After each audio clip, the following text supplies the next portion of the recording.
শান্তি আলোচনায় অংশ নিতে ইসলামাবাদে পৌঁছেছে ইরানের উচ্চ পর্যায়ের প্রতিনিধি দল। স্থানীয় সময় শুক্রবার রাতে সেখানে পৌঁছান তারা। ইরানের পার্লামেন্ট স্পিকার মোহাম্মদ বাগের গালিবাফের নেতৃত্বে প্রতিনিধি দলে রয়েছেন ইরানের পররাষ্ট্রমন্ত্রী আব্বাস আরাকচি, সুপ্রিম ন্যাশনাল কাউন্সিলের সেক্রেটারি মোহাম্মদ বাকের জুলকাদর, ডিফেন্স কাউন্সিলের সেক্রেটারি আলী আকবর আহমাদিয়ান, কেন্দ্রীয় ব্যাংকের গভর্নর আব্দুল নাসের হুনমাতি সহ কয়েকজন আইন প্রণেতা।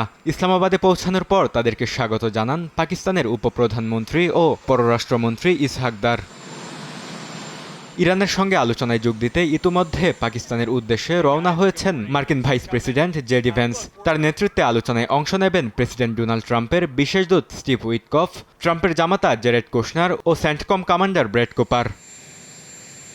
ইরানের সঙ্গে আলোচনায় পারমাণবিক কর্মসূচি গুরুত্ব পাবে বলে জানান মার্কিন প্রেসিডেন্ট ডোনাল্ড ট্রাম্প। ভার্জিনিয়ার শার্লটসভিলের উদ্দেশ্যে উড়োজাহাজে ওঠার আগে সাংবাদিকদের প্রশ্নের জবাবে একথা জানান তিনি। চাই A1 SWR pipe and fittings. A1 engineers number 1 choice.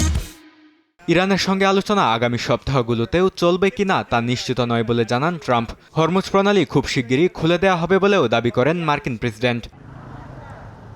Israel ও হিজবুল্লাহর মধ্যে চলমান সংঘাত নিরসনে আগামী মঙ্গলবার ওয়াশিংটনে বৈঠকে বসবে ইসরায়েল ও লেবানন। এই আলোচনায় মধ্যস্থতা করবে যুক্তরাষ্ট্র। লেবাননের প্রেসিডেন্ট কার্যালয় জানায়, দুই দেশের প্রতিনিধিরা মার্কিন পররাষ্ট্র দফতরে বৈঠকে বসবেন। বৈঠকের উদ্দেশ্য যুদ্ধবিরতি ঘোষণা এবং সরাসরি আলোচনা শুরুর তারিখ নির্ধারণ করা। বরকতুল্লাহ, সময় সংবাদ।